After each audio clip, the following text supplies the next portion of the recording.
So, back in 1970, a book drops that sends absolute shockwaves through, well, pretty much everywhere. Theology, history, archaeology, you name it. It was written by John Allegro, a seriously respected scholar, one of the original guys on the Dead Sea Scrolls team. And he proposed a theory so wild, so radical, it threatened the very foundations of Western religion. The book was The Sacred Mushroom and the Cross, and let me tell you, its theory is one of the most fascinating and flat-out controversial ideas you'll ever come across. Take a look at this. This is the Amanita muscaria. Yeah, it looks like something straight out of a fairy tale, right? But according to Allegro, this little mushroom isn't just a prop in the story, it is the story. He argued that this hallucinogenic fungus holds the one supreme secret at the very heart of Christianity and a whole bunch of other ancient religions. So here's Allegro's central claim, and it's an absolute bombshell. He proposed that the New Testament isn't a historical document. Not at all. Instead, he believed it was this incredibly elaborate cover story, a coded text written by an ancient psychedelic mushroom cult to keep its rituals secret after they were threatened with being wiped out. Okay, so to really get how he lands on Jesus being a mushroom, we have to back up a little bit. We first have to understand his starting point for all ancient religion. He was convinced that at their core, all these belief systems boiled down to one single, powerful, universal idea: fertility. He came up with this term for it, a culture. His argument was that thousands of years ago, people in the Near East saw the entire universe through the lens of reproduction. And get this, he traced this entire worldview back to a single, ancient Sumerian sound, U, a phoneme that he said was the root for everything from fertility and creation to the storm god himself. Now, the absolute core of this whole worldview is this really powerful, kind of stark metaphor. I mean, think about it. If life on Earth depends on rain, and life in humans depends on semen, then to the ancient mind, it was simple. Rain was divine semen, the life-giving seed from a god up in the sky. And once you have that one metaphor, it just unlocks their entire cosmos. If rain is divine semen, then the sky must be a cosmic phallus. The earth receiving that rain becomes the womb. Thunder? That's the sound of a divine orgasm.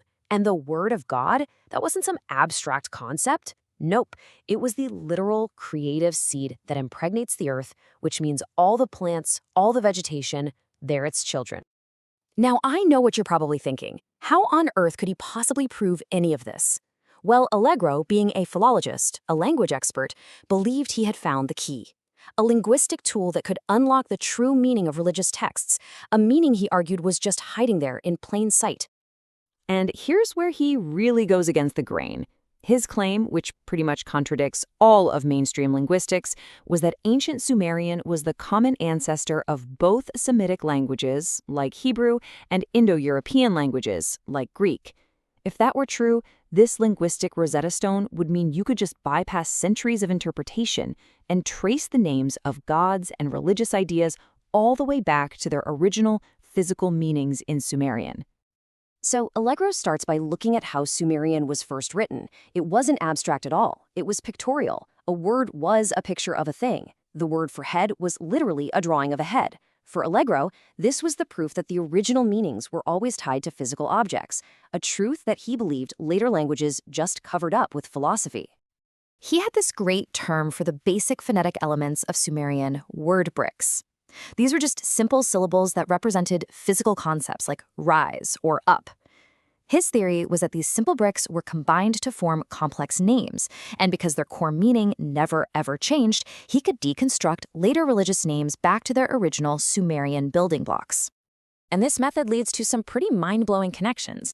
He connects the highest gods of two completely different cultures, the Greek Zeus and the Hebrew Yahweh.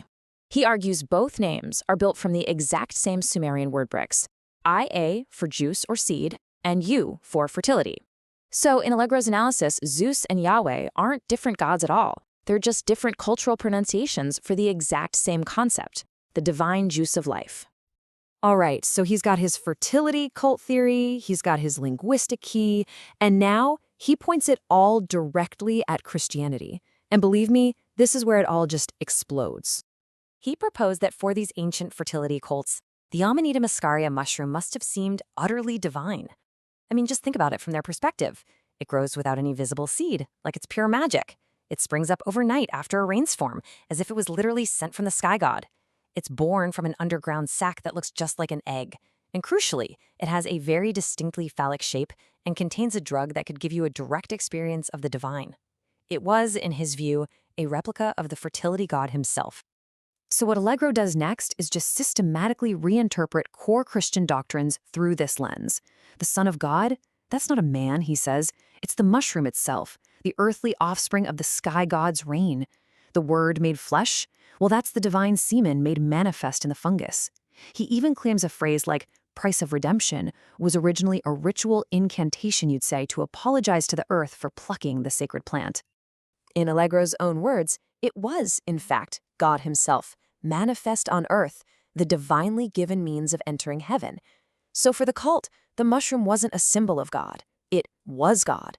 Eating it wasn't a sacrament, it was a direct communion, the divinely provided way to actually experience heaven. Okay, but that raises a huge question, right? If this was the central secret of this powerful cult, why on earth would they ever write the Gospels and hide it? Well, Allegro provides a very specific historical reason: survival. He presents a specific historical catalyst for all this secrecy. You see, before 66 AD, the cult's sacred knowledge was passed down orally, from priest to initiate. But the catastrophic Jewish revolt against Rome changed everything. Their centers were destroyed, their priests were killed, and their followers were scattered to the winds. So faced with total extinction, what did they do? Their solution, according to Allegro, was a brilliant literary device. They created a cover story, a compelling narrative about a peaceful rabbi named Jesus. But woven into this story, disguised as names, places, and parables, were the cult's secret mushroom names and rituals. A Roman would just see a harmless story, but an initiate, they would see a user's manual. But here's the final ironic twist in Allegro's theory. Over time, the secret knowledge of the code was lost. New generations of followers who weren't initiates read the story literally. The cover story, the hoax, was so successful that it became a trap, ensnaring even its own believers. The worship of the mushroom was replaced by the worship of the man in the story, and that's how the Christian church was born. Now, Allegro's theory was almost universally rejected by mainstream scholars, and his linguistic claims are still fiercely disputed to this day. But whether you see it as a brilliant insight or just academic heresy, his work forces us to ask a really profound question. What is the true line between history, myth, and belief? And you have to wonder, in the stories we tell ourselves today, what secrets might still be hiding in plain sight?